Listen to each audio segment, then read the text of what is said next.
All right, Money in the Bank. Let's make this clear. This won't be a very long review. We only have 4 matches for the entire show. 4.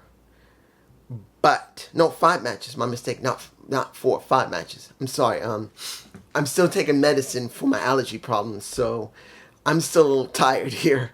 Medicine's making me tired, and let's make it clear, New York is pretty damn muggy right now. When it gets muggy, it's hard to breathe. You're tired naturally, but if you're taking medicine for allergies on top of that, oh, you just want to sleep the entire day, and you can't. But we got 5 matches, and the majority of them was what we expected. Let's make this clear. This is what we expected to happen. Almost all the matches that we got. But we did get more. A lot more than what we expected. So, first, I'm surprised that the men opened up the Money in the Bank. Usually it's the women. This time it was the men. Now, I thought, and I was worried about this because a lot of times when the women close or near close the show, they don't perform that well. Let's make it clear. I'm not against anybody who was in the match. And I'm not even saying the match was bad. I will give my thoughts on it. But let's make it clear. Historically, the women's Money in the Bank or a ladder match in general for women have not always gone off well. And the men usually have to compensate for that. So with Jay, Carmelo Hayes, Chad Gable, the LA Knight, the Andrade, who kind of felt like an odd man out. And we knew Drew McIntyre was going to win. There was no way he wasn't. Now, Chad Gable and Jey Uso looked the best. Yes, you can say, what about Carmelo Hayes? Carmelo Hayes, he's only been on the roster for a short time, and I've always known Carmelo to really be very good in the ring. But his character still needs work, and his ring work going with his character needs work with it. If anybody says, what are you talking about? He don't need to do character with his ring work. Yes, he does. To go with your ring work, you need to make sure that ring work reflects your character. Now, his character is still based off of NXT. And it needs work. He needs to expand beyond it. But since it's only been a few months since he's been on the roster, I'm not expecting much from him right now because it's still too soon. But I'm not going to tell you his work was bad. It was Chad Gable and LA Knight. Well, LA Knight did well. But it was Chad Gable and Jey Uso that did the best. All right, here. First, Chad Gable. Second, Jey Uso. Third, LA Knight. That's how it went for me. Who was the best in line? Chad, Jay, then the LA Knight. All 3 of them out of the rest looked the best. But we knew that Drew was going to win. There was just no way. Because of the way they've structured the story for him, if he did not win, where would he go then? It would be a total disaster for the writing team. Just make it very clear. I don't care who wrote it. I don't care if it's Triple H or whoever. If he had not won, it would have been a catastrophe. It would have messed up every story going forward if he didn't win. But he did. He had to. Next match. The IC title match. Braun Breaker versus a Sami Zayn. Now, I didn't expect Braun to win. It's too soon for him to gain the title. But this was to spotlight what he was as a freaking beast. Whether you like him or not, he's a damn beast. He is a beast. He is. He does a great job in the ring. And his character is much more developed than Carmelo Hayes. Because, let's make it clear, unfortunately, Carmelo Hayes doesn't have a pedigree behind him. He just doesn't. But it doesn't mean that Braun has leaned on the pedigree of his dad and his uncle. He hasn't. It helped him in the beginning. But at this point, we know where his pedigree comes from. And we know from the work he does in the ring, he's genetically related. And you could see the relation, not the story of his family, but being genetically related to his family. That is how he's gotten that part over. The way he worked that ring, let me give it to you like this. At one point, they were outside the ring. Sammy was going to do a Irish whip into the ring post with, well, technically, it wasn't Sammy. It was Braun Breaker. But it did eventually end up that way. Because when Braun tried to Irish whip Sammy into the ring post. He avoided it, jumped onto the retaining wall, the guardrail, backflips, think he's going to nail Braun Breaker, but Braun literally caught him in mid-flight. As he flips back where his feet are dangling like this, he grabs him in midair. Then flips him up. He's about to pile drive him or whatever, power bomb him into the... Well, let me give it to you like this. It failed. Braun got a face full of ring posts. And in the end, Braun lost. But it didn't really hurt him. This was the IC champion who is very well over, and everyone got a chance to see what Braun will become. He will be a mainstay of WWE if nothing goes wrong with him and he leaves the company because he either gets hurt or he does something stupid or they don't renew his contract because they don't have an idea what to do with him. I'm making this clear. If they don't have an idea to do with Braun Breaker, they don't know what to do with him, and they release him, shows how screwed up TKO WWE is. That's the truth. Let's move on. Next match. The World Heavyweight Championship. Seth Rollins versus Damian Priest.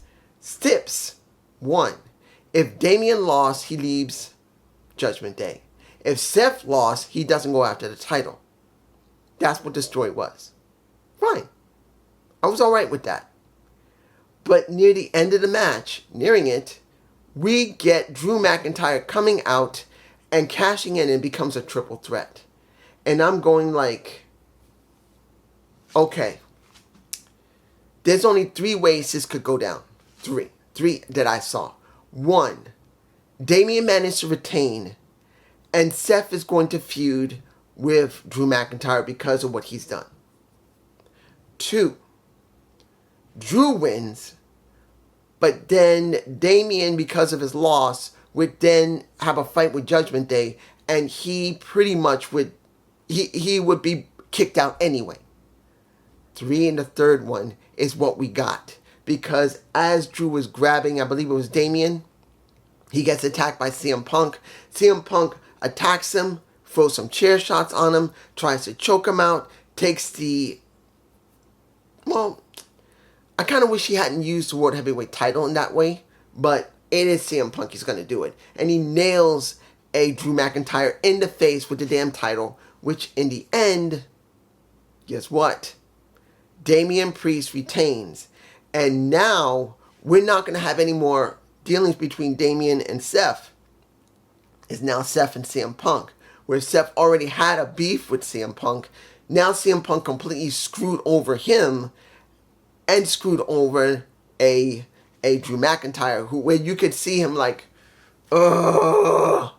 And that's Drew because of what happened with CM Punk. So CM Punk screwed over Drew. He screwed over Seth. And now the problem we're going to have, which is not going to be a bad problem, but it's not going to be a great one. You're going to have Seth want to take out CM Punk. But then you're going to have Drew want to take out CM Punk. And then either they're going to be one of 3 things. 1, Drew is going to work with Seth to destroy CM Punk. And CM Punk is going to get a partner to help him. 2, we're going to have Seth go after CM Punk.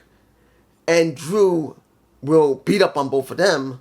Or we're going to have Drew go after CM Punk, and we're going to have Seth go after both of them. Because he's not going to care who he gets, because now he can't get a title shot ever again as long as Damian has that title. So it could be one of them. Now, let's talk, before we get to 6-man tag, let's talk about what we got. John Cena showed up. Oh, we still got the women's Money in the Bank, but John Cena showed up.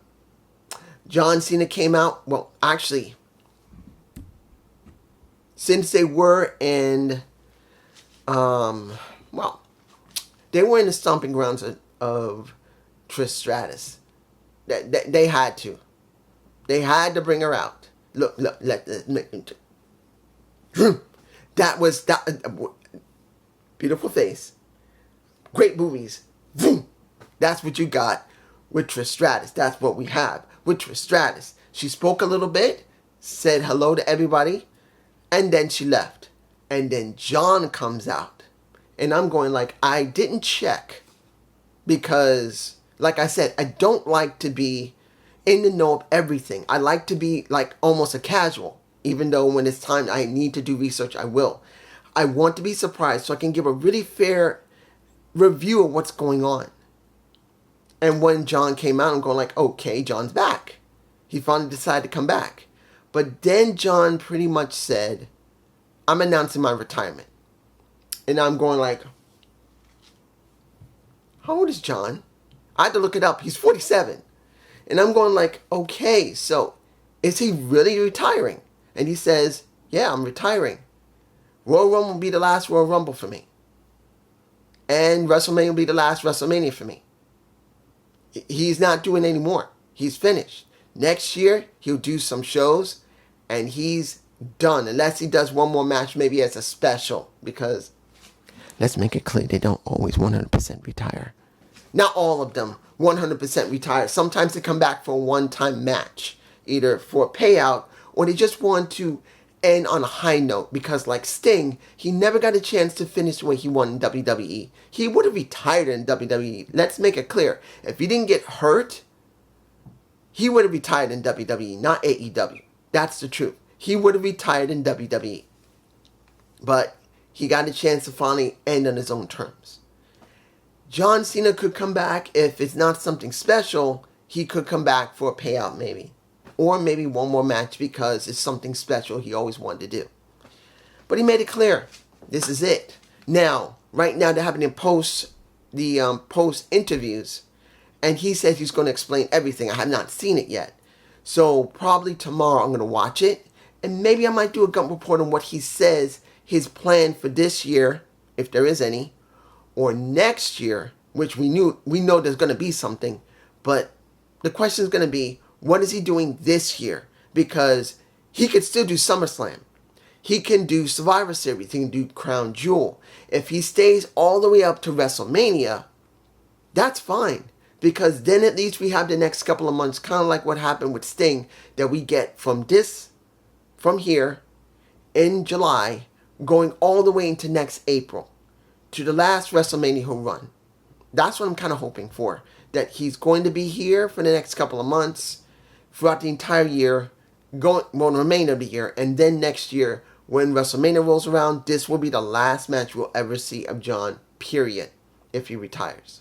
He ain't retiring from movies, but he will retire from wrestling. Now, the women's Money in the Bank match. Io Sky, Naomi, Tiffany Stratton. You got Chelsea Green. You got the Zoe Stark and the Lyra Valkyria. And I'm not going to be like JD saying, what? Who's Lyra Valkyria? What?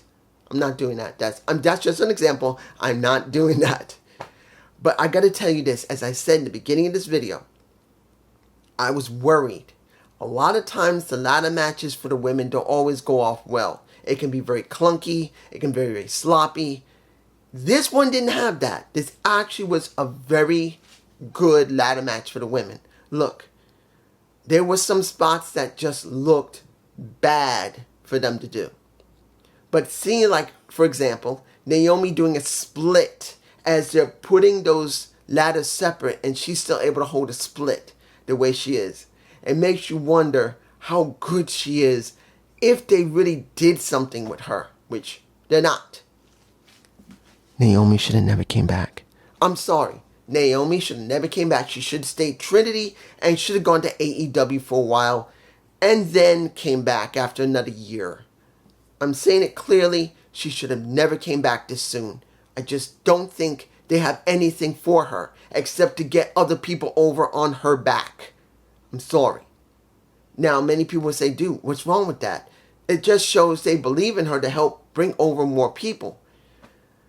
Yes, but it does not mean they shouldn't do something with her. Being in some high-profile spots where it's to put other people over can be relevant. But Naomi's not really getting relevancy. She's not. As I've said 100% every single time, a wrestler needs relevancy. Need to feel relevant. They need to feel like they mean something. They don't need to hold a title. They can have a good storyline or just feel like they were important to the show. Naomi doesn't feel that. She's just there doing spots and putting over other people. And look, Tiffany, I know, I'm going to say this right now. I don't care what anybody says. She's replacing Charlotte. I'm saying it now. If you think I'm wrong, fight me. Because it comes down to this. What have we gotten from Charlotte? Not as much from Tiffany. Let's make it clear. Charlotte has worked with the same women for years. That is the reason why she has so many damn title runs. She's worked with Bayley multiple times. She's worked with Becky multiple times. She's worked with Asuka multiple times. And where she got a large bulk of her championships, Sasha Banks, ergo Mercedes Moné. She's only worked with 5 women. 5 who are great in their own right. They're the ones that got her over. And understand, Ashley, I'm not against her. She's taken advantage of everything she's given. That's what wrestlers are supposed to do. They take advantage of what they get. They make the best of what they got. She's not the greatest wrestler. She just isn't. She's not. But due to the fact her dad is the reason she's gotten as far as she did, before they realized that, yeah, she's Ric Flair's kid, but she can wrestle pretty good. Let's stick with these women. Oh, let's stick with Becky. She's really a good wrestler. Let's stick with Bayley. She's a damn good wrestler. Let's stick her with Sasha. She's a good wrestler. And Asuka, who's a very good wrestler. But then they do nothing with all of the others. They drop and then they go back up. But Charlotte stays exactly where she is. Why? Ric Flair's daughter. I'm sorry. It takes nothing from how much she's worked and has gotten injured, but Rick is the reason she's in that spot. But if you compare a Charlotte Flair to a Tiffany Stratton, you will see the stark difference of who is better. Tiffany, yes, is still very young in the business and still has a lot to learn. But when I look at Tiffany, I can see Tiffany getting people over and making it look good compared to Charlotte, who cannot do it. No matter what you say, the evidence is out there that Charlotte can't get anybody else over that isn't already over, like Bayley, Becky, Asuka, Sasha Banks. Don't make a difference how much you don't want to hear it. This is what the truth is. So when you see a Tiffany Stratton, you're going to see Tiffany Stratton outshine Charlotte every single time once she seasons up. She's good right now, but she ain't there yet. But once she gets seasoned, trust me, she will 100% outshine Charlotte. And you're not going to like it. Because you'll think that she's trying to take her spot, which she is. But it's not about the spot. It's about performance. Tiffany is a better worker than Charlotte is. And she's still got a lot to learn. She's got better charisma than Charlotte does. It's the truth. Is she a better looking woman? Yeah. Not saying that Charlotte's ugly. She's not. Yeah, she did have to get a boob job because her boobs were too small. But I'm not going to tell you that Charlotte's ugly, but Tiffany's got a lot more than Charlotte does.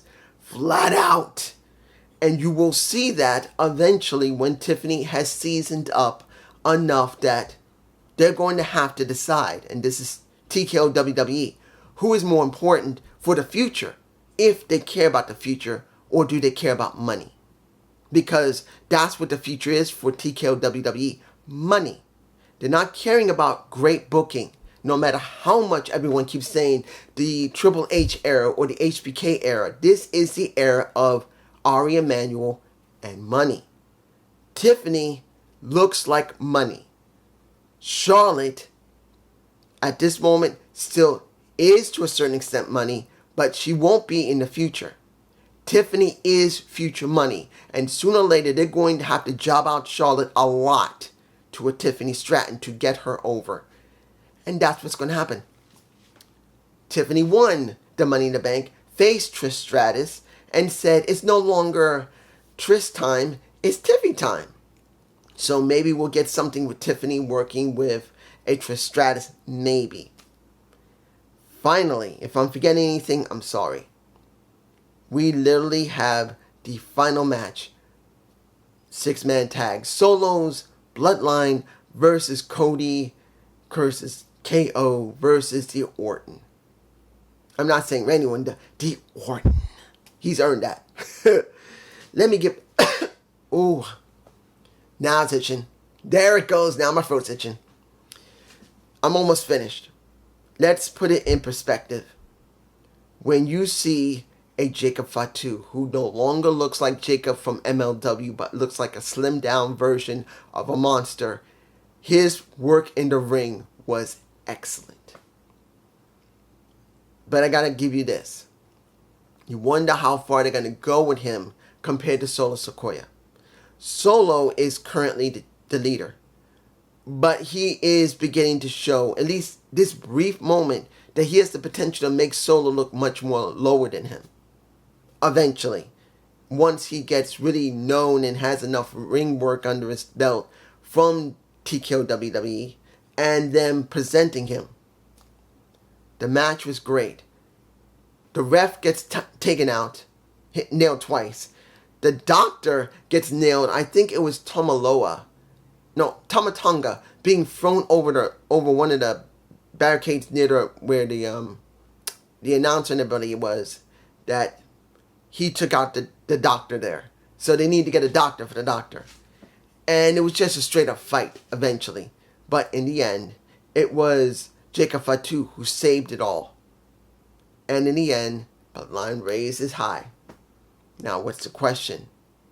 Question is this. What now? Right now, unfortunately, Sika is currently been buried right now, and the family's still mourning. So I do not expect Roman to come back yet. I don't expect him to come back for maybe another month, 2 or 3. Maybe he'll come back, maybe at SummerSlam. Maybe. It's a big question, if you will.